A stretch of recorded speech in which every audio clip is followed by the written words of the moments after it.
I was dying to say Fingal out. You should have. Oh, Wait. Fingal, Jesus Let me Christ. wait. Let me play it again. Let me do it again. Play it again. No. Do it. Foo out.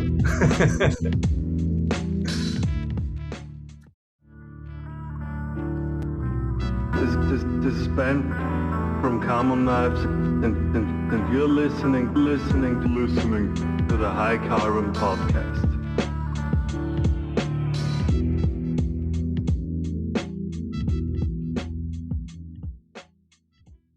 Welcome everyone to the High Carbon Podcast. I think we're gonna skip what we did last week. We have a guest on, and I wanted to talk a little bit before we start about last week's episode was all about the knife Solingen. If you guys haven't heard it, you can go back and listen to it. And we have a little special thing to give away for Patreon members.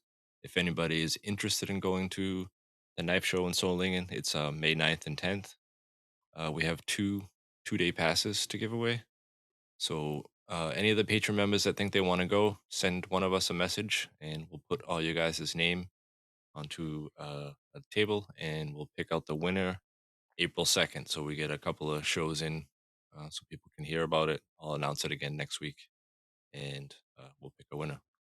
So that'll be cool. You guys can go to patreon.com and check out High Carbon Podcast if you want to join. So welcome everybody. It's everybody. Welcome. Hello. We got Fingal Ferguson with us tonight, and we want to give a little special High Carbon birthday. Happy birthday to Miss Fingal Ferguson, and thanks for letting us borrow your husband for a couple hours. There you go. Yeah, thanks for having me on, guys. It's fantastic. Nice to be here. Hope we didn't get into trouble. No, do you know what? We're kind of, I suppose that we've been married long enough, and I think it's a kind of a school night. There's 5 kids. There's enough stuff kind of going on. So I suppose we're not really kind of much for the Hallmark days, Valentine's Day and all that kind of stuff. I think we know the love is there, and I think I cooked a nice meal, so hopefully that's bought me some credit or some kudos. I'm not sure, but no, she's an amazing, spectacular lady, and happy birthday to Kira. So it's nice. I think this is perfect timing now to jump in with you guys and shoot the shit. Yeah, that's kind of life on the farm. I imagine there's always something to do. If it's not the birthday, you got to take care of something or the animals. Or but there's definitely something to do with shit. Like there's a lot of shit on the farm. No, it's good. It's actually been busy. There's an interesting statistic came out. We've had, I think it's 54 solid days of rain in Ireland. It actually not solid. It's rained every day, or at least for one moment of the day for 54 days. That's pretty fucking crazy. So yeah, if everybody, the reputation of Ireland and rain is legit. But there you go. So I think we're all growing gills and getting cranky. But spring's around the corner. I think I saw a bud on a bush this morning. So I think we're light ahead of the tunnels. But there you go. So it's wet and cold, but the days are getting longer. As they say here, there's a grand stretch in the evening. I can imagine it makes quite a mess around the farm. I think you had a video of you doing some road repair, which looks like a nice little upgrade. Yeah, there was a little dip. One of the driveway that goes into the farm, but where the smokehouse is, it's the main kind of building with all the fridges and stuff like that. That's the one all the lorries and most of the cars go in and out of. That's kind of got a little dip in it, so it kind of is a pretty shitty kind of grit road, if you know what I mean. And it's kind of compacted down, but what happens is when it's really wet, you just get lots of potholes. And I think it's just one less thing to worry about. Literally five lorries of concrete later, and we have a proper smooth runway, and it makes the place feel a little bit flash. Like there's this funny thing, you kind of get used to the hardship of like shitty driveways and all these things, and suddenly you get a lovely, you kind of you bite the bullet and you literally put in something like this, and you kind of feel nice about it. There's those little bits of effort you put into the place that kind of it's pride of place, isn't it? Like this is our home, it's where we work and all that kind of side of things. But it's funny how the little things they get excited about, like literally my kids were on their bike going up and down the new smooth road, exciting as it was. So it's the little things that kind of are nice. Yeah, so you talked about a lot a lot of shit on the farm, but there's one thing that's definitely not going to be shit. You have a new beer coming out with Anchorage Forge. Can you tell us a little bit about it? I Yes, think and we talked a long time ago, but now it's actually finished. And yeah, I got to try it for the first time. I literally I've been in the sort of the house. So myself and Kira literally just opened. The courier arrived today. There was a few issues with customs, as there always is. But the beers have arrived. So we literally, it's a saison, and it's a. Let me just get the. I have a bottle of it right here. So the cool thing about it is that it's a cool ship saison. So the style of which he makes it. I mean, I think Gabe could talk about it better than I could, because this is entirely all him and his magic. But it's the Brettanomyces is a sort of the strain of the yeast, or one of the yeasts I believe that's in there, if I have that right. That is kind of what Gabe is really famous for. It's kind of like it's he definitely has probably one of the most well-known reputations, I think, in the beer industry out there. And I think it's both time and experience and skill, but also obsession that probably makes him so famous for it. So these beers are kind of complex, but he goes above and beyond. I mean, I think the whole process that he uses to make this beer, it's literally been bottle conditioned for a year. So we were talking about this, more than a year ago, and now the bottle's finally here. So a saison is a Belgian style beer.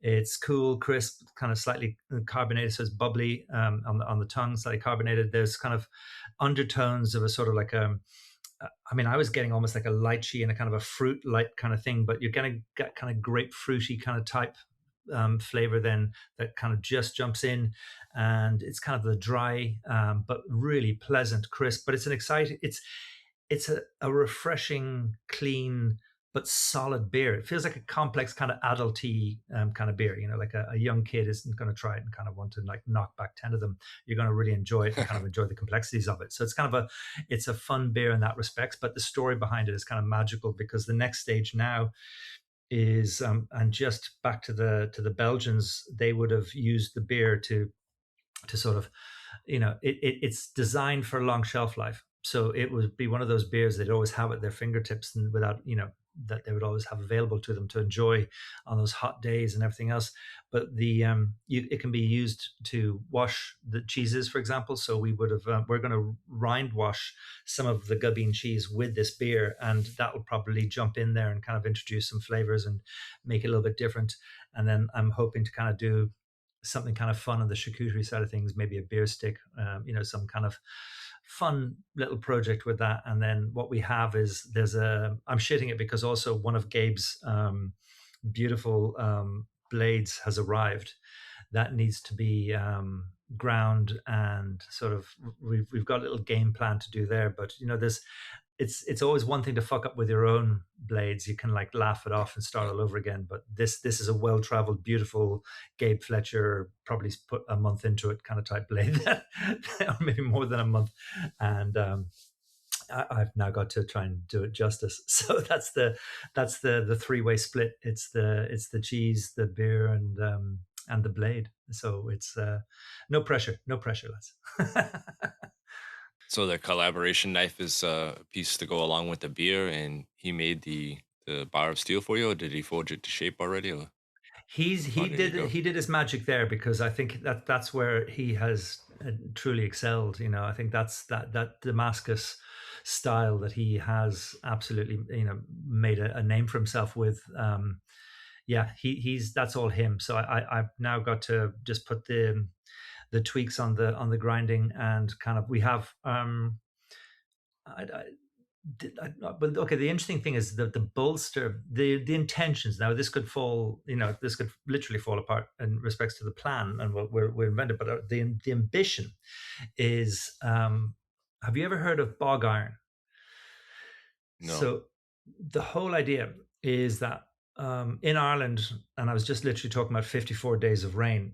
Ireland is famous for its bogs. So we have our bog oak, and we have our kind of fertile land, and then your kind of agriculture and all this lovely thing. But then the land that isn't so good is often either very rocky or very boggy.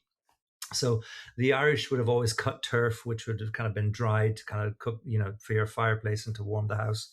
And it's kind of a unique smell. There's something beautiful about turf. But the bogs are a great source of sort of, I suppose life, and it's kind of they're becoming quite protected now, and they're sort of. I think they found them to be wonderful carbon sinks, and they're for the environment and other elements of that. But the bog is kind of a beautiful, wet, boggy, kind of soft, kind of bit of ground, and what happens is that there's a certain element that if you go just below the surface of the humus, the kind of the top layer of the bog, there's a layer of bacteria in these bogs, and if the circumstances are right, it'll actually start to break down, and it either extracts or refines or does something where it creates these orangey patches of soil, these large areas of orangey patchy soil.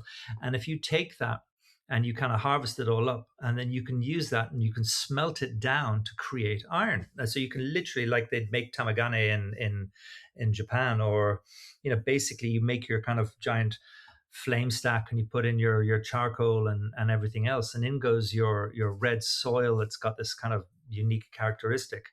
And you tap into it, you let all the, what's it called, the first running of the crap stuff comes out, and you're left behind with the ignite of the sort of this iron.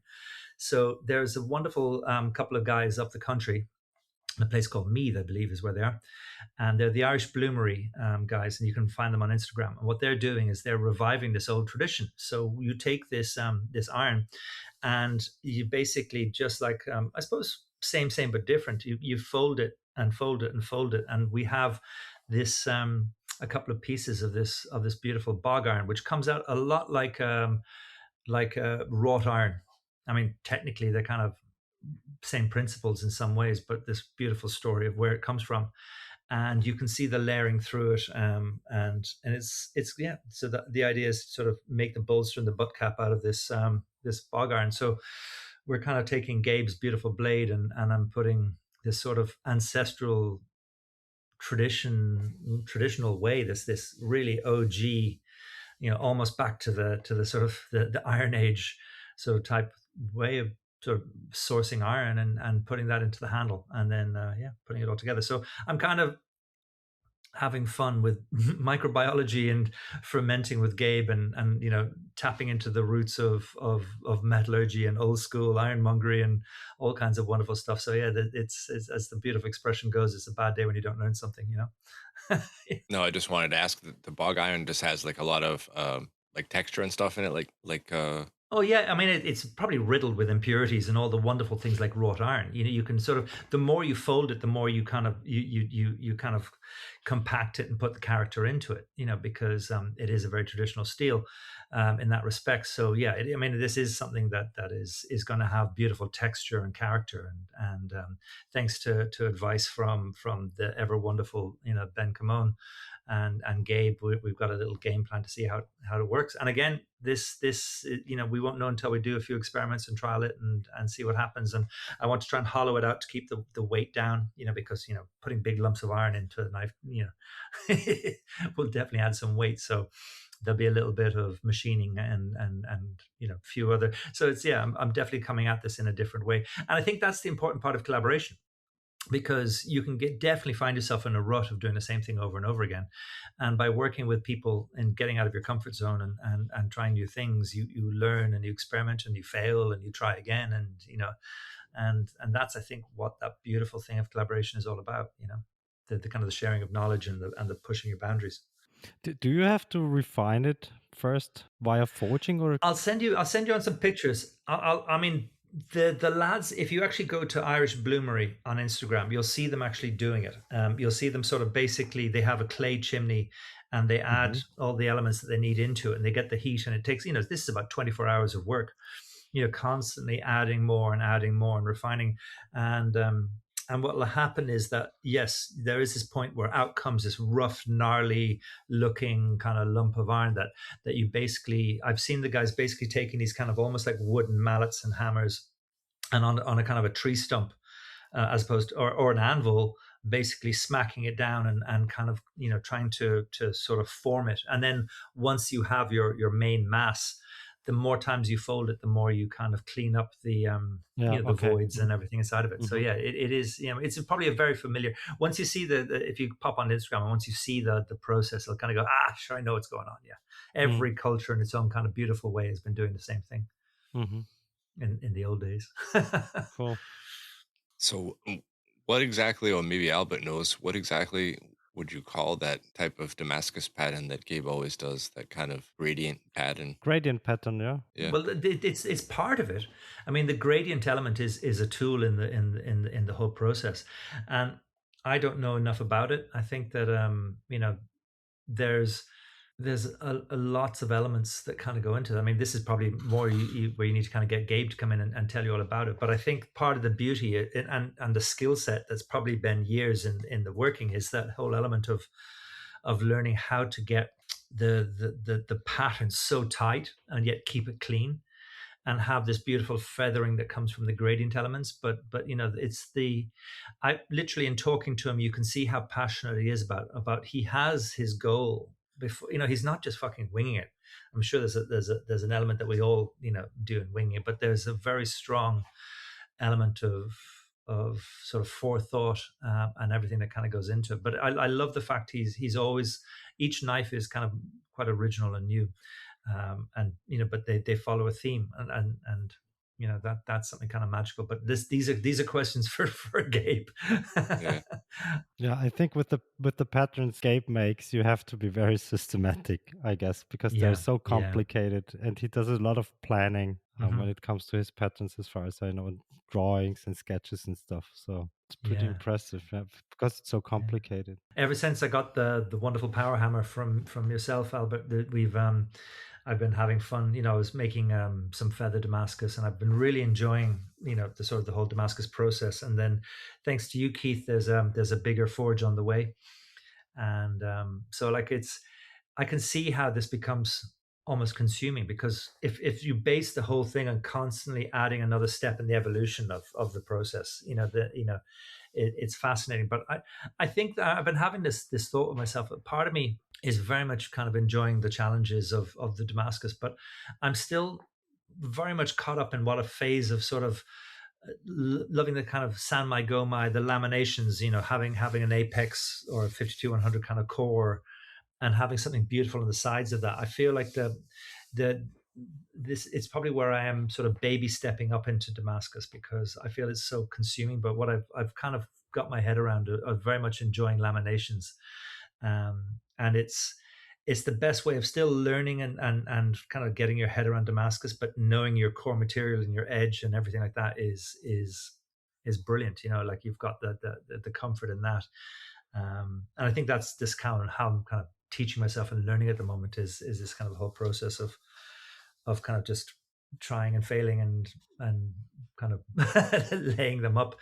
But yeah, I need to get back at it now. I've just finished a series of blades for a knife drop. It won't be this weekend. Myself and two very close friends, we're heading off to Paris for the weekend. I haven't literally, I don't think I've left the farm in half a year, and I haven't left the country in a year. I think the last time was probably when I was over with you guys, I think, Albert, or something. I don't know.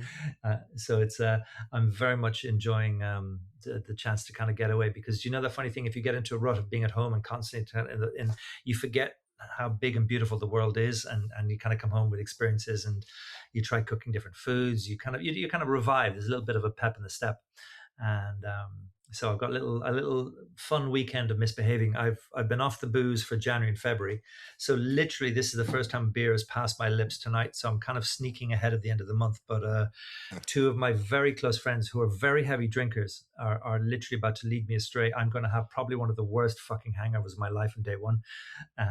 But you know what? It has to be done. So yeah, that's the thing. After the weekend, then I'm having a knife drop the weekend after that, which is I've got a bunch of knives on the table. I've kind of got the website ready to go. I've just got to release the newsletter and put them out in there, and then I kind of start from scratch. And it's an interesting thing about when you do kind of work with knife drops, there is this sort of interesting thing of beginning, middle, and end. Like there is this whole set it up, make your billets, get the whole process together. Then you kind of the whole process of finishing the blades and making them perfect and putting them all on the website. And it is this kind of interesting thing. And everybody has the bits they like and they dislike. It always feels like sort of that whole half a day you spend just sharpening and perfecting the blades is sort of like that frustrating point where where you catch everything, something you think is finished, you see that one little scratch and you have to redo things, or it's the torture of making things perfect, is sometimes the point of perhaps it not being fun, but probably the most important part of the entire knife making process is the finishing them off. It's that kind of, I suppose it's that place where you have to draw a line in the sand of how perfect has perfect got to be, in the knives. So I'm kind of looking forward to getting these guys out the door and starting all over again. How about all you guys? Any wonderful things in the knife world? What are you all working on, and what's happening? Because I've been monologuing here, so somebody else talk. No, I think we're all busy over here getting ready for the big knife show in Solingen. The people that are going, getting all their knives together, and I got all kinds of material to get together. I just booked my tables. They opened up the table registration this year. They're doing it a little bit different, so they do it in like steps. And so I got a big booth, 6 meters by 3 meters, and they even offer like Fantastic. you can rent the table, and it's with a tablecloth on top of it, and you can get the booth background, and they do all kinds of stuff. So it makes it a Yeah. little bit easier to not have to lug around 5 tables with you and tablecloths and all that. It's just there already and set up. Yeah. It's cool. One less thing. And is it a fun city? Do you like kind of enjoy going to the city itself when you're there? Yeah, and Solingen's really cool. Usually go out for dinner the Friday night beforehand with a few customers and other knife makers that we know from the area. And they're actually doing something really cool, which most shows don't do this year. They have like when you buy the ticket to go into the show, public transportation is included for free. So all the buses and stuff that go around the city, Okay, and cool. they also let you go into the knife museum, which would be a really cool thing to see. I've never been to it. Usually when I'm there, I'm busy at the knife show and don't get to leave. But they have a huge Yeah. knife museum in Germany with all kinds of stuff, and that would be nice to see. I'm actually I've just put myself down for my first knife show. I'm going to be doing the Austrian knife show actually, but with a table. So Knife Show Austria. So that's hopefully see you all there. Perfect. Yeah, well, Sure. we'll be there. Polly's going. It's the only show he does, right, Polly? Yeah. That is right. Of course. I'm not cheating on my first show. I'm still going only to it. You know. Not going to Solingen, sadly. Whoop, whoop, whoop. What are you working on, Albert? We are restoring 3 power hammers. Oh, lovely. A 75 kilogram Kuhnreiter, so similar to yours, but a bit heavier, a 50 Bechet, and an old Ajax spring hammer from 1890. It's an Austrian. Are you machine. tempted? Are you tempted to keep a spring hammer? I mean, they're so Yes. different to what you Yes. already have. Yeah. I want to keep it because it's an Austrian machine, and since I started making knives, I wanted to have such a machine. It's sort of it's the Red Bull of power hammers, isn't it? It's sort of like a kid on Skittles. Woohoo! Yes. How powerful are they? I mean, in respects to the weight, it's more the speed and the repetition of the impact as opposed to the actual mass of the force behind it. Of course, compared to a self-contained air power hammer, you don't have as much control as you would have on a self-contained air power hammer. But it's a fun machine, and I think they look cool. That's why I wanted one with the springs on top and everything. So they look very, very old. I mean, they are very old. They look very old. So would this potentially be bigger than the ones you'd see in a Japanese kind of forge? Is it the next size up? Okay. Yes. That's a bigger one. Yeah. Okay. A Japanese forge. I don't know. Maybe what are they using? 30 kilograms or maybe 50. But this one's a heavy one. Okay. Does that slow down the speed of it, or is that just when it comes to design, it's just as fast in the kind of the action? I think it seems just as fast as a 50 one. Just how much you put your boot to the floor, yeah? Yeah, because there's this drive wheel in the back, and it works by using friction, right? So, like a clutch. Yeah. Yes. I love it. Another excuse to come over and see you, hopefully, when you have that up and running. Sure, you're always welcome. I love it. I must do it. Is there some kind of advantage to that kind of power hammer, or do you just like the mechanics of it and the danger? I like the mechanics, but it's quieter than a self-contained air power hammer, because the self-contained air power hammer always makes a noise. With the impact or the actual running? Now the actual running, because it only makes noise when you're forging with it. So if it's an idle it doesn't make any noise because it's not moving, right? It's just standing still, the ram. But with an air power hammer, the ram is always moving and you always hear the machine like with a you know what I mean? Even if you're not forging with it. But that's not the worst noise, I suppose. Yeah. No, it's a beautiful noise. Neighbors would say something else, I guess. But yeah. The interesting thing is because I suppose with the Japanese and those type of hammers, they're usually kind of softer cladded kind of blades that sort of you see them moving so effortlessly. It almost seems like it's sort of much easier to manipulate. But I'm interested to see how they would sort of react with, if you have a very hard blade, if you're trying to move a solid Damascus billet or something as stubborn like 52-100 or something like that. Is it just as effective, or is it, when it comes down to, I suppose, the power behind it? You mean a Japanese power hammer? I don't think so. So you need a heavy power hammer to move like heavy billets of Damascus. So, and that's why Japanese bladesmiths usually forge blades into shape or forge in the taper and stuff. So they have thin stock and do only light forging. But do you know the way some hammers almost tend to be less effective as the blade gets thinner? Do you know what I mean? Like sometimes you can really you see how much a press will sort of move a billet, but when it gets thinner, it's less effective in a power hammer. But I feel like these Japanese hammers, they seem to almost be in their element the most when the blade starts to get thin, if you know what I mean. Yes. Or maybe that probably comes down to the dies more, does it? Yeah. The dies and of course the hammer, because they have a higher, what's it called, frequency, so that they hit faster. If they hit faster, the steel stays hot longer. And if the material is thin, that's what happens when you use a heavy power hammer and you come out of the forge with a hot piece of steel, which is very thin. If you put it on the die, it cools off so quickly. But if you have a fast hammer, the thin stock stays warm or hot longer. So you can. That's why we used our fastest hitting power hammer if we're forging blades into shape, and which is also our lightest power hammer. So. Where are you going to put the new one in the lineup? Because you kind of that's almost I have no idea. I have no idea. Move the whole shop again.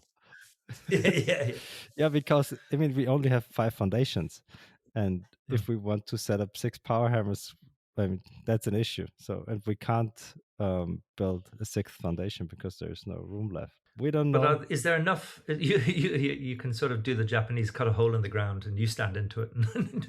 Yeah, but then we have to cut another hole. I don't want to another hole. Yeah, a hole and a hole and a hole. Yeah. I suppose, but I've been getting away very lucky. Like the Kuta Rhino, like that one, but the foundation that came with it, I haven't had to dig a concrete foundation. It actually is. There's some hammers that are much like the Béchets are very demanding for foundations. Do you think that this one might be a little more forgiving if you have a solid steel and concrete kind of base and you don't actually have to dig a foundation? You might get away with it, right? Yeah, I think we have to dig a foundation for that one. Okay. You also have to deal with like a certain amount of delay with that power hammer, right? Like the first hit, and even when you let go, sometimes you get like an extra hit on it, right? Because it's still rotating. Yeah. And the springs are they're springy, So yeah, that's why you have less control with a spring hammer than with a soft cut. That's one reason why you have less control. As soon as you work with it long enough, though, you get that muscle memory and figure out. Yeah, but to be honest, we won't be working much with this machine, I guess. Any other bits of news? Yeah, actually, I got a shipment in today. I haven't had a chance to use them yet, but Albert is carrying a line of VSM belts. They're white, so it has this kind of, I don't know what's on it. Albert, maybe he knows better. Some kind of coating on it that's really good for wood and like soft metals, like aluminum and stuff like that. That's sticky. Okay, it's like a resistant kind of coating of some kind, or anti-gumming. Yeah, exactly. In German, it's called Sterate. I think it's a chalk-like coating, and it prevents from the belt from getting clogged up with hardwood and soft non-ferrous metals like copper, aluminum, and stuff. So. Is it ceramic or aluminum oxide or? No, it's a ceramic belt, but has a special coating. And they are, the price is the same like with the red ceramic belts, so they're not even that expensive. We only, that's the only belt we use for wood these days. Okay. So even for desert ironwood and stuff, because if you use desert ironwood, that's one of the worst. Yeah. I'm kind of boring in that respect. I literally have now I've just kind of refined my whole process down to like 5 different belt grits. And I'm using ceramic, like cubitrons for wooden handles. It's just, you could have 10 different ranges of belts, and you're probably paying more for a good belt to use on a handle, but at the same time, sometimes the stress of just keeping a smaller selection and taking the hit and it being more expensive is probably almost like easier on the nerves than sort of running a inventory of every different belt for every different type of handle material. But there's definitely logic in it if you're probably bigger setup. I just recently had to rehandle a knife, and I used African blackwood. It's like sand in a ball of wax. It's horrible. Like the belt clogs up so fast. But these are like unstabilized woods. They're very high, oily kind of woods, like the blackwoods and Arizona ironwood and probably Gidgee and these kind of things. I don't know if the Gidgee's is bad, but so a lot of those Australian burls as well. It's probably the oil content, isn't it? Yeah, it is. And the fuckers burn as well. I think that's the thing, that everything's fine if it slows you down, but when it starts to burn the wood, you're like, okay, that's the place you have to stop. How about Paulie? What's Paulie up to? You still alive out there? Of course, he's been very quiet, Paulie. Nah. Look, guys, come on. I've been speaking every fucking episode. Previously, I get hit in my DMs after we released the low carbon episode. Our dear listeners, you can listen to the spicy episodes if you support us on Patreon, and you get a shit show of the next nuclear level if you want to hear some spicy content. But you know what? It is also hot. Kills. Yes. Fingal asked me how I'm doing, and I'm doing a sponsor spot. Minihell.eu. Minihell.eu is because they have the next kiln for you. Is our sponsor. I love using their stuff. Baltazar is our good friend. And if you go to minihell.eu, you can also buy not only kilns that are super great quality and mega affordable prices, but you can also buy heat treatment racks. And I hope I get it right this time. Heat treatment foil. Oh, finally. Jesus Christ, this is hard not to say oil now. And maybe he should get some oil too. It would be way easier for me and for you to buy more heat treatment equipment. And if you don't find the right size kiln on there, you can go and DM him on Instagram, or maybe shoot him an email, and he can make anything you want.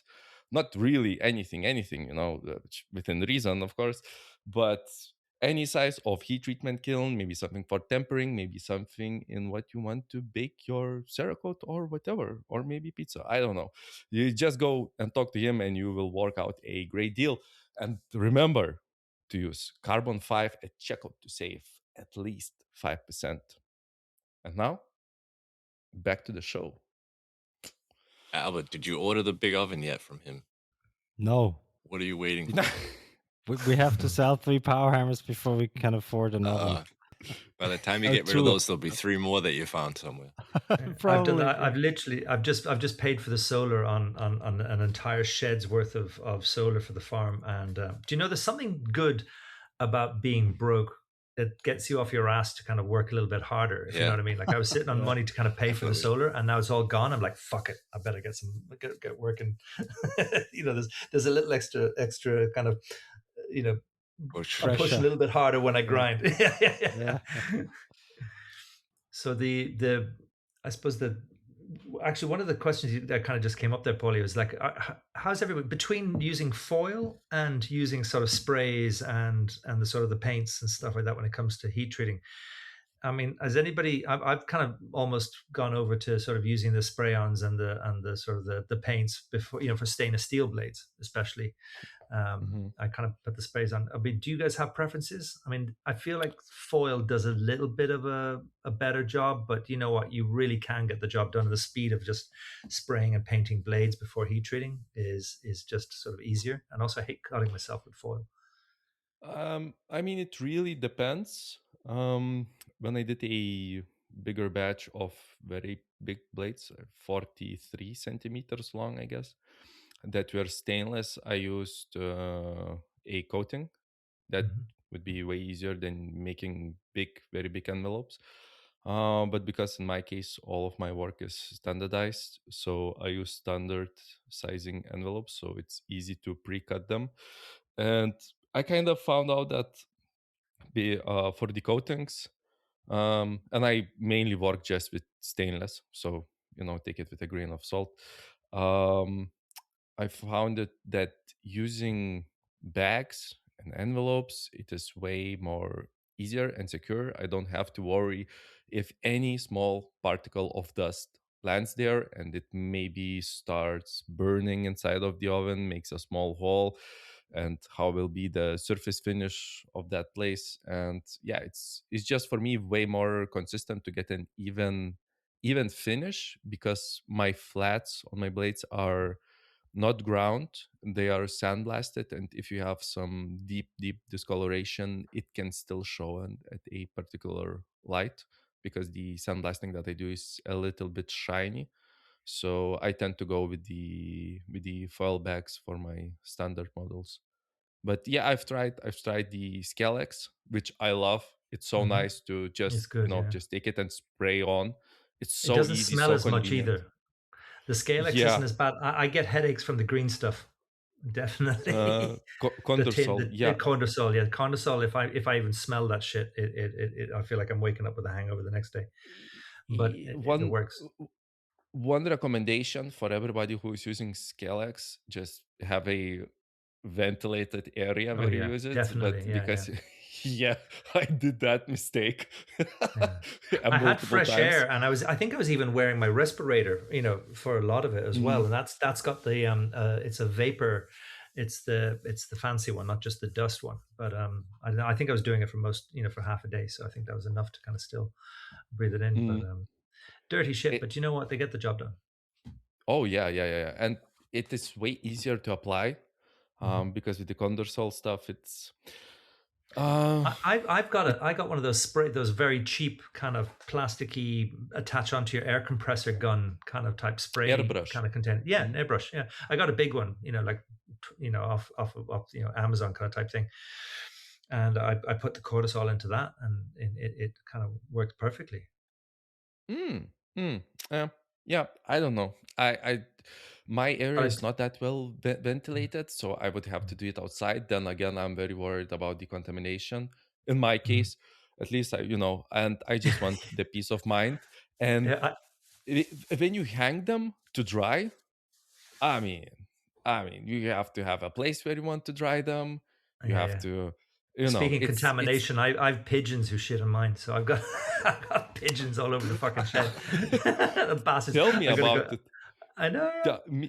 Me too, because my father is keeping pigeons that are like the next floor of my shop. So yeah, I know thing or two about flying rats. Shit. Are you allowed to kill yours, or I don't know? I'm actually contemplating kind of doing pigeon pie. I was going to try and come up with some way, because I'm not just going to kill them and sort of throw them aside. I think I have to justify it by eating them, I think. Fingal, Jesus Christ! I cannot kill my father's pigeons because he's not the good ones. Them, but I'm sure, has he got little things on the legs for the ones that you want to keep? Is there favorite ones? Are they? Because we used to have. I grew up with. There's different types of pigeons. You have racing, and then you have like the ones with the fantails, and you have all the show. Yeah, the beautiful ones with the pom poms on their head, and there's these ones that have feathered feet. And they go really high, and then they spiral. It's almost for fun, I think. They spiral down, and they use their feet to sort of do a controlled dive. They kind of spiral. It's fascinating. So there are kind of cool pigeons.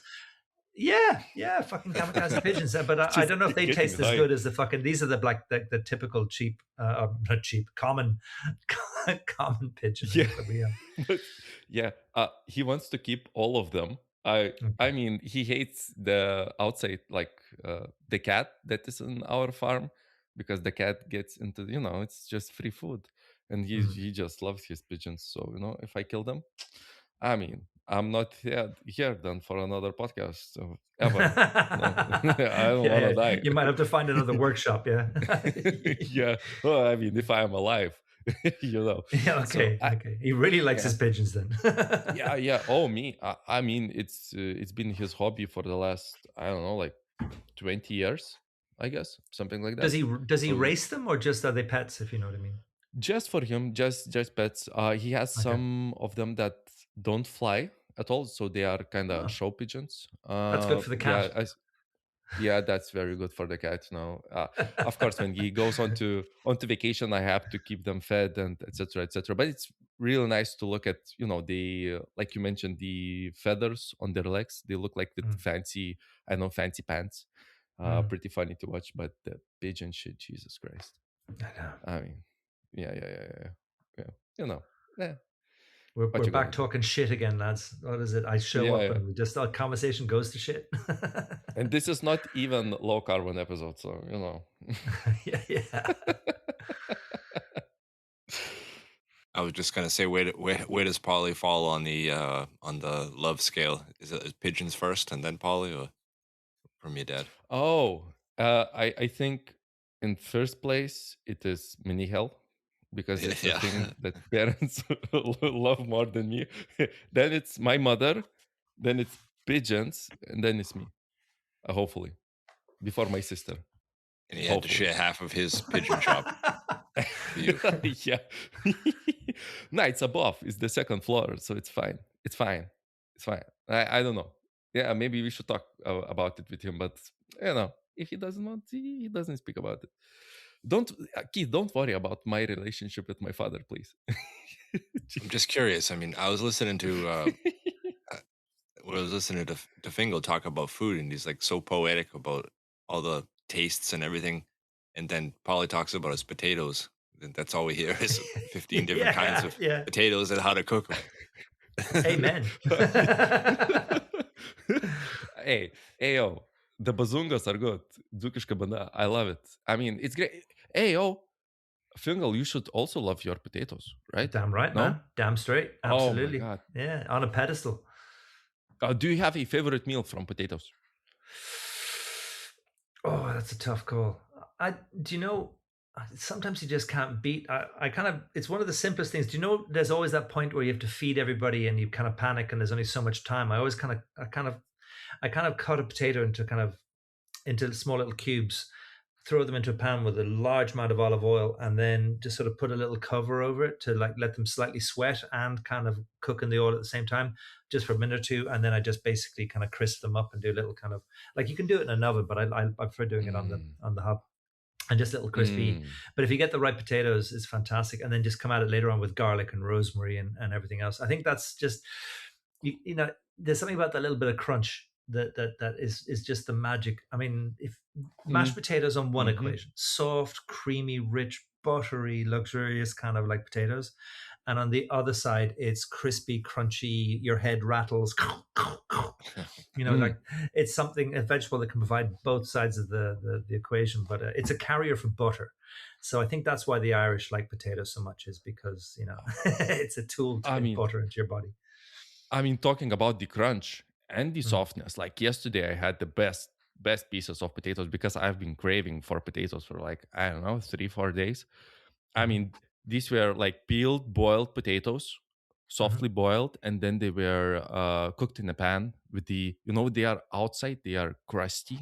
They have this crusty skin, but inside, these are delicious, sweet boiled potatoes. These are so, I mean, it just tickles you, right? It's just so good. A little bit of butter, chicken, and of course, you need to have carrots that are grated with a little bit of mayo, garlic, and then small, also grated apple. Best dish ever. It's so good. Fresh also, and the creaminess of the potatoes. Can't beat that. My dad has an obsession where he says that he only likes potatoes named after women. So there's so many varieties, potato out there in the world. But do you know who one of the great characters I think who celebrated the potato was Francis Malman? Actually, he's one of those guys who I think made the potato cool again. I think every culture kind of has it, But what's the OG? The original was it's isn't it the Aztecs or a Mayan culture? Yeah, something from there. Yeah, that kind of part of the world is where the potato kind of originally came from. So I mean, how it ended up, we took it and went with it, but I mean, like that's I mean, it is great. It is, I mean, it just grows into the ground. I mean, just pull out beautiful golden taters. I mean, and the possibilities are endless. I mean, it's so great. It's so good. And I mean, French fries. Nah, man. You can make so much more better meals. I mean, I think potato is at the same time way overrated and way underrated at the same time, because there are so plenty of processed food from potatoes, and you can just simply prepare them and make them, I don't know, wonderful. There's some weird shit out there. Like, do you have waffles? Like from bird's potatoes? eye, like that waffle potatoes, like the strange. It's the most processed food thing you can sort of see. It was like when you were a kid in Ireland back in the day, you kind of had beans and waffles. It was like this strange looking. It looks like a sort of well, I suppose like a waffle you'd have for breakfast, like a pancake waffle. It's the same sort of thing, but it's just made from potato. I don't know if maybe it was an Irish thing, but it was a very processed kind of thing.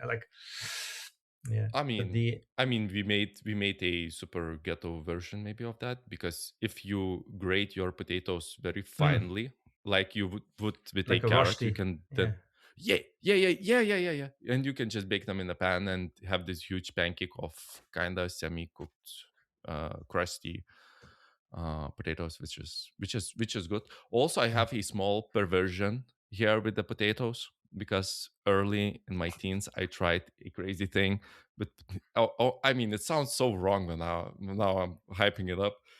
But we have like these default potato pancakes that are from like super finely mashed potato kind of puree made, and I tried to eat them with plum jam, and not any plum jam. This sweet needs or to be sweet. Okay. Look, just hear me out. Not any plum.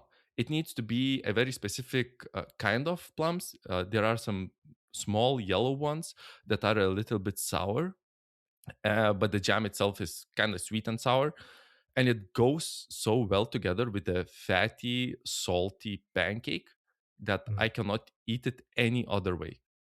It's just you have the dessert and the meal at the same time, and it is wonderful. What's the great one? Latkes is that sort of like a Jewish that kind of Christmassy tradition? Is it latkes? The kind of like mini roshtis, but you have it with creme fraiche and smoked salmon and stuff like that. Yeah, look, this is turning into potato time. I love it. While you're on the topic of food and cooking, before we started the show, you mentioned a little bit about your son entering a cooking contest. It sounded pretty interesting. Yeah. Is that hard to step back and let him take control, or do you? Well, he's jumping in there. So it's the second eldest fella, Oscar, and he's one of the he's sort of the baker in the family. Kind of all my kids are quite different, and he's sort of the one who loves kind of baking and doing that kind of stuff. So he's no stranger to the kitchen. His obsession at the moment is sort of rowing, and he's kind of gone in sport. He's in kind of basketball. He's at that wonderful age, where he's got all this energy. And there was a competition in his school, like a poster that went up, and he just put it in for the crack. Like I think we literally had this meal for dinner, and then we said, oh, why don't we enter this, because it was about using local ingredients. And we sort of did a bit of a flank steak, or we used I think it was a bit of picanha, the rump cap, and we kind of marinated it the night before to kind of make it even more tender, and just cooked it until it's kind of still a little bit blue on the inside, lovely kind of medium rare, if not blue. And then you kind of go down the Mexican road and sort of, and this is the tacky bit, because we're Irish, the guacamole with avocados, right? Yeah. Have you ever heard of brockamole? No. So it is what it sounds like. You literally take the stems and most of broccoli, and you boil it for a moment, and then you blitz it up with a knob of butter and garlic and lime and coriander. Basically, you swap out the avocado for gently or perfectly cooked broccoli, and it blitzes down to sort of almost being the same texture. But it of course, it has a bang of broccoli off it, but with enough garlic and chili and and olive oil. And And I think the reason we kind of got a kick out of it was because we were supposed to use local ingredients. And trust me, there's no fucking avocado farms in Ireland, that's for sure. So we're kind of having a locally reared Wagyu rump cap with there's a local source of kind of Mexican wraps, a guy who's growing the maize and kind of making these wraps. He's kind of in Tipperary. And then we have guacamole and so basically it's a little tortilla, a little kind of bite-sized sort of thing. So he's got to he put this in for the laugh, and then he got chosen as one of 8 people for Munster, and Munster's the bottom quarter of Ireland. So he's one of 8 people for there, and he's going up to the competition on Friday. And it was quite funny because considering we make knives, he got a parcel in the post, and it was a bag full of those sort of do you know those kind of white cut-proof gloves, the kind of the very Chinese style? They're tiny, but they were the sort of those kind of Kevlar-ish kind of type gloves you often see. So he has a long list of safety precautions because he's like under 16. So I think the first priority was him not cutting himself. I thought that was an interesting approach to solving the problem. He's heading up on Friday to do that. So we'll see how it goes. And the good thing is, it doesn't matter if it happens or not. You know, the fun is in the trying and the learning and the adventure. And to meet with all the other people, is that something like put on through the school, or?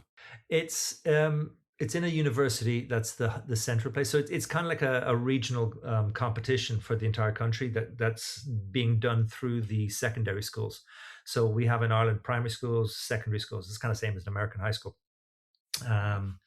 And so what happens is that I suppose it was just most people. It's not like everybody in the school like had to apply, or the schools. I think you just basically, the teachers asked who wanted to do it, and it just kind of grows from there. So it'll be happening. But there's like proper judges, and they're using the it used to be called CIT. It's now MTU. It's basically a technical university in Cork City. So it's kind of like a 2-hour drive from here. And we've got to do all the prep and send all his bits and pieces. But the one thing I love about my boy is he's just like me. He's very distractible and everything else. So it's one of those things you got to, like, 10 times over, just make sure that the key ingredient and the most important thing you need to bring isn't left behind on the day. So because that's, you know, it's you're kind of screwed if you leave the beef behind, you know what I mean? Or the one of the key ingredients. But yeah, no, it's kind of fun. I'm kind of glad for you know, it's a nice adventure. But I think the same day, sadly, I thought it was supposed to be on Thursday, but it's actually on Friday. And the same time I fly out is when he's going to be doing the cooking competition. To check your messages when the plane lands, see how he did. Exactly. Yeah.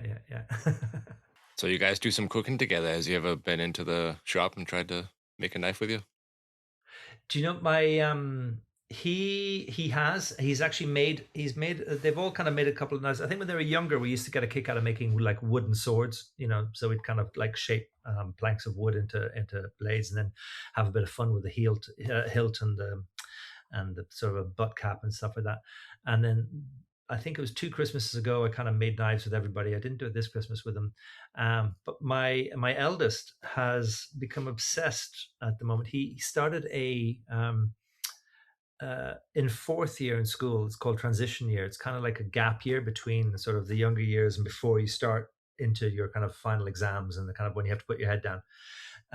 It's like the last part of school before you have to kind of take things seriously. So they have this period where you have something called a mini company. So you have to kind of come up with a concept for a business, and then you do it, and for a couple of months you kind of, you know, so you kind of have to do marketing, and you have to come up with the whole idea, and if you can, you proceed with it and you do it for a while. And so for his mini company, he came up with this idea, and he called it Damascuts. So not Damascus, Damascuts. So he takes all the offcuts of my Damasteel or whatever kind of stainless Damascus I have around the place, and he cuts them into different shapes, like say something like a dog tag or a little kind of star, or you know, a sort of a tear shape, or a sort of a, you know, all these different shaped pieces depending on what he has to work with, and then drills a hole to sort of, you know, for a lanyard or for a sort of a split ring or whatever. And basically he then is using my laser engraver, and then he has two options. He's been etching them, and then we found out that we actually definitely had to harden them to actually get a much better result, to actually kind of because if they're getting the abuse, they kind of, it rubs off a bit. So I showed him how to harden these little Damascus, and then he was taking them to the markets, the farmers markets, and to all these different things, and he's selling them. And what happens is, for an extra €10, he'll bring it home and engrave it with whatever they want on it. So in some ways, he's doing it for really good value. They're like €25 each, and then for 35 you get it engraved. And I've been trying to get him to put his prices up. He's holding his ground. That's a great idea. Used him. I know, but you know what? He's actually he literally gave out to me the other day for not making enough Damascus blades, because he's running out of Damascus offcuts. So I put a shout out to Carly and to Oscar, the guys at Damasteel, to see if I could get some more offcuts off them to kind of keep them going. But what's really lovely about it is, I mean, one, the name is really clever. Two, he's learning how to polish and etch, and he's getting into it, and he's getting money in his pocket, and I can see that hunger and that glow in his eyes, because he's sort of getting feedback from people. He's seeing like one of the bits of making these very successfully kind of beautiful, shiny Damascus pieces. But when he's getting very inventive with the laser engraving. So somebody might give him a very simple idea, and he starts using Claude and ChatGPT and stuff to sort of refine the image, and then he's actually tweaking it with Acorn on or the software, and kind of making it work. And then he's transferring it over to the computer, and basically it's like a 50-watt laser engraver. So it's kind of a handy enough one. But I mean, as long as the safety, I just made him promise me that if he takes the safety very seriously on the whole process. And yeah, I think he's just, I think I've seen it myself, and I see it in so many other people, that once you start getting feedback from people who actually are expecting something on a very low bar, and they get something much higher than that, and you see that true excitement in somebody's eyes when they see something that exceeded their expectations, that it's actually a drug, in some kind of funny ways. If you're a maker, that drug of seeing the happiness in people's eyes of delivering something that exceeded what they're expecting. And I think that's driving him on. So I'm kind of excited because he's learning how to kind of make knives without realizing he's making he's learning how to polish and hand sand and all that. And his creative juices from the laser engraving and all that kind of stuff are flowing as well. So I mean, absolutely fair fucks to him. He's doing amazing stuff, and it's kind of been a fun project. So to answer your question, like he's kind of the knife guy. The number two is kind of the baker and the cook. Number three, my boy, is the kind of the musical one. The boy below him is a sort of a rugby obsessed kind of young man. And then my daughter has literally, she's now discovered talking. She actually almost forgets to breathe sometimes. She's got to that age now, sort of 6 or 7, but it just yeah. So I'm actually having an absolute laugh with her. She's become a powerhouse of a character, and God knows what'll happen, but she's probably capable of taking over the world at some point. So there you go. The Damascus idea is that's great. There's so many people, so many makers that have a bunch of extra cutoffs, and even going to those small markets. If anybody has a big box, please. If anybody has any a shot of stainless Damascus, I'm looking to buy those to drive them on, and it would be something fantastic. It would be lovely. Please give me a shout and let me know, because don't let these little pieces go to waste. I mean, there's been beautiful things done along the lines of Florian. Is the lovely the unicorn things where he with the broken blades. There's some incredible creative stuff out there, and I mean, we have workshops full of tools designed for making, and I mean, like the knives are the center for attention, but isn't it fun when you see other things kind of coming out of the same creative spaces? So that's a guy on Instagram, Unicorn Blades, right? And I think he made a piece for you. Is it Dead Unicorn? Dead Unicorn, that's right.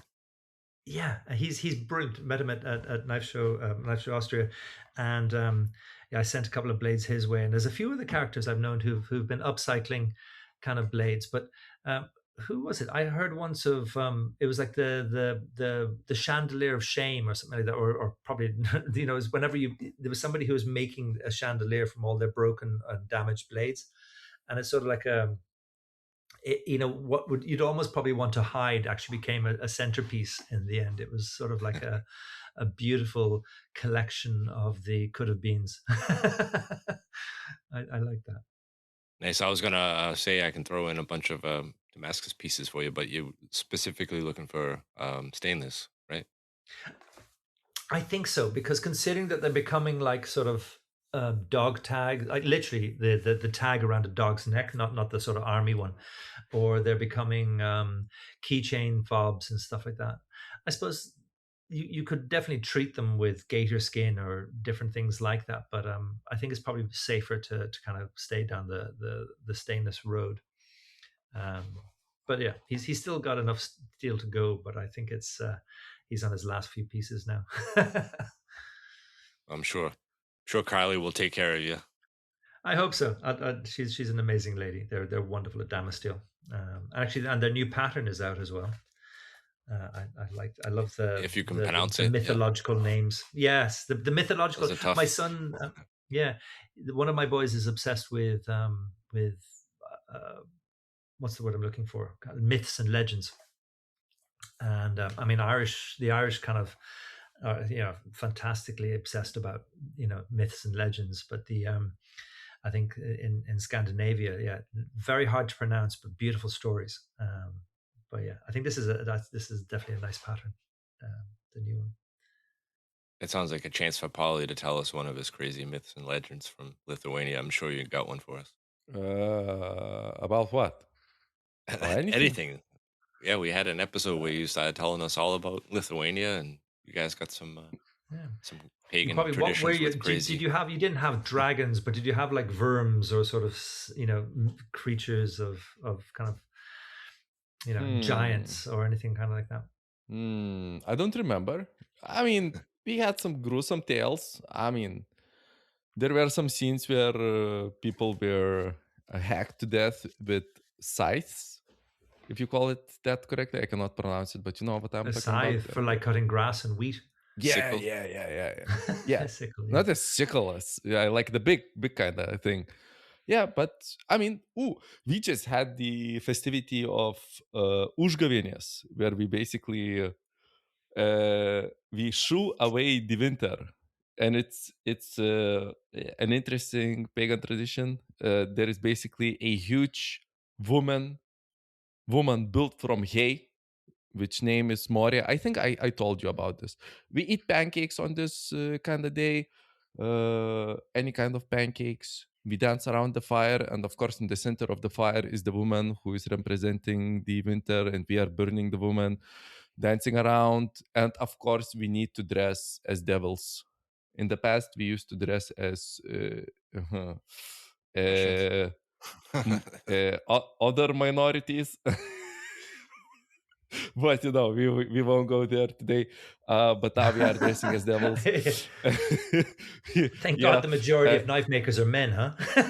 Yeah. No, but it's interesting. So women, the woman is the symbol of the sort of the winter. Yeah. Of course. And we have the legendary fight. There is the Bacon Man, who has a beef with Weed Man, Hemp Man. And the Bacon guy is very fat guy, and the Hemp Man is very thin, and they are fighting. So there is a theatrical fight between them, and one always wins because, and I don't remember who wins, but it's very surreal because I saw it. Like I was driving in the evening in my village, and the burning was happening in the court of the church of this very pagan tradition. It's the contrast of these two things. So yeah. Are you anywhere near? If you have your phone in your hand or you're on your screen and you can look this up, you have to look up something called a Sheila na gig, which is an Irish. So the Irish before the kind of the Catholic Church and all that. Ireland was a very pagan place, and there's this strong belief in the pagan kind of side of things in Ireland of the power of the mother, the woman, the vulva, the fertility, and the whole thing. So women are incredibly important, and the history and the connection are actually incredibly symbolic. But one of the most fascinating characters is the Sheila and the Gig, which is literally. Have you got I just saw have you the got an picture. image? Yes, Yes. yes, I have an image. It's literally like a large-breasted kind of lady holding her vulva open with her two arms, kind of as a symbol of the uterus and birth and everything like that. And it's they're literally carved out of stone on some of Ireland's oldest churches before they were even churches. If you know, like they would have been a pagan place before they would become a part of the Catholic Church. That's how old the churches were. And my wife actually has one as a necklace around her, which is really funny because people are casually talking to her, and then suddenly they home in on this little symbol of fertility, which is this necklace of a character. So there you go, Sheila the Gig, quite a fascinating. Luckily, I suppose, I think not luckily, it's a beautiful symbol of kind of, I suppose, birth and giving and cycles and circles and everything kind of like that. But yeah, there you go. That's one for you if you've never heard of that one. I highly recommend people Googling it. Sheila and the Gig. You Sheila need the to see Gig. you need to look at the pictures. Jesus Christ. Yeah. You need a good imagination, but it definitely puts you on the right path for imagination. Yeah. I mean, looking at these pictures, you don't need any imagination. It looks straightforward. But you would I want to know imagine. what website. I want to know what website you're on. Actually, send me a Google link. Images. Yeah, Okay, Google Images. Just Sheila and the Gig. I mean, yeah. Good man. So did not expect that. Yeah. No Lithuanian Sheila in the Gigs, huh? No, we just burn the women, which represent the winter.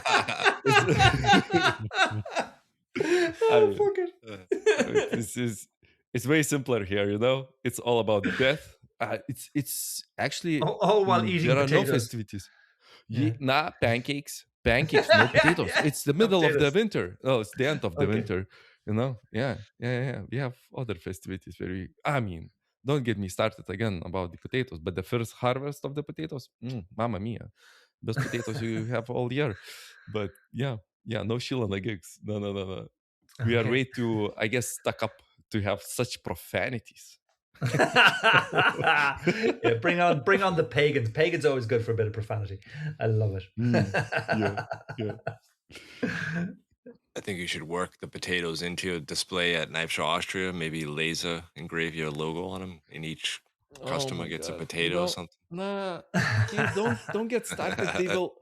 You get a free pancake with every purchase. They will, like last year, I was talking about girly drinks, and I got some girly drinks at the show, which thank you all who brought them. I'm very appreciative. But this year, I don't hope to get like 5 bags of 5 kilo potatoes. Hopefully not. I don't know where to put them. I would be very appreciative, but let's stick with the drinks, guys. Let's stick with the drinks, okay?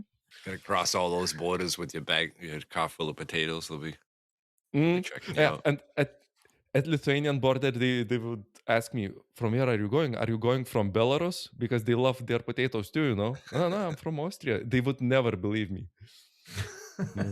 Contraband potatoes. Mm-hmm. Do you know the funny thing about potatoes is that, you know, when you're very serious about it, you don't kind of buy a kilo of potatoes. In Ireland, every house, the first thing you see when you kind of go into somebody's house, and the weird thing is, you know, most houses kind of have a front door that everybody uses. Ireland kind of houses, they kind of have an official like front door that nobody uses, and everybody uses the side door. I don't know if it's just an Irish thing, that the one that goes right. Everybody kind of lives. Yeah, exactly. So everybody's always in the kitchen. So nobody uses the big, posh, fancy door that you're supposed to use. Everybody uses the side door. And the first thing you always see when you come into an Irish house is a giant fucking sack of spuds, you know, with the kind of the head, you know, the kind of the drawstring at the top that's always supposed to be easy to open, that isn't, you know, and like 5 kilos of, you know, at least, you know, sort of like a 10 kilo bag of potatoes. That's always the first thing you're greeted by when you come into into an Irish house, is a sack of spuds on the floor at the door, because it's too heavy to carry in. Well, we are definitely hit our hour mark. You talked a little bit about Irish legends. You are one of the legends yourself from Ireland, making awesome Way over knives. that. We love having you on the show and all the stories and information that you give us. Well, thank you for having me. It's always a pleasure to be here. Do you have anything new coming up besides the beer that you talked about The from beer's Anchorage? happening. There's a knife drop in 2 weeks. I'm heading away on an adventure. I suppose I think we've it's all the usual bits and pieces, I suppose, in life. I think it's just one of my favorite times of the year is literally around the corner. I'm into spring, and it's kind of, I suppose, that whole thing of everything waking up, and I suppose with that you kind of have all the lovely festivals and all the kind of, I suppose, I'm just looking forward to a bit of sun on my face and kind of nice things, and looking forward to the positive times and everything kind of coming ahead. So it's like you said, back to the Sheen at a gig, rebirth, and moving into a new year. So thank you. Yeah, thanks again for joining us, and we'll talk to you guys all next week.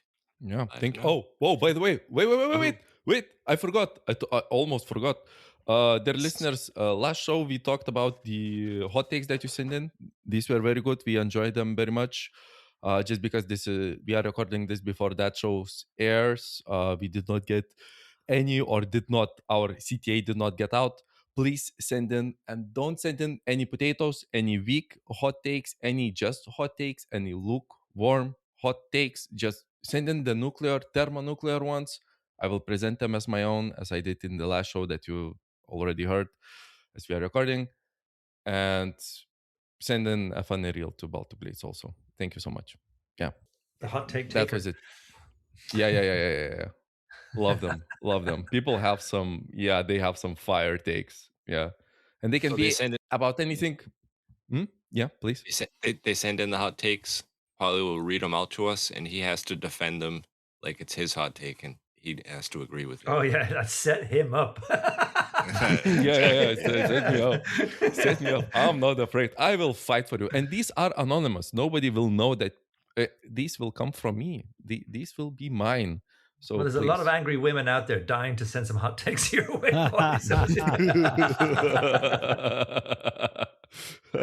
Yeah, if your name is Winter, you can go fuck off. It's been enough. Been enough. Burn, baby, burn. Yeah. Tschüss, auf Wiedersehen. Gute Nacht. Play us out, boy. Bye. Bye.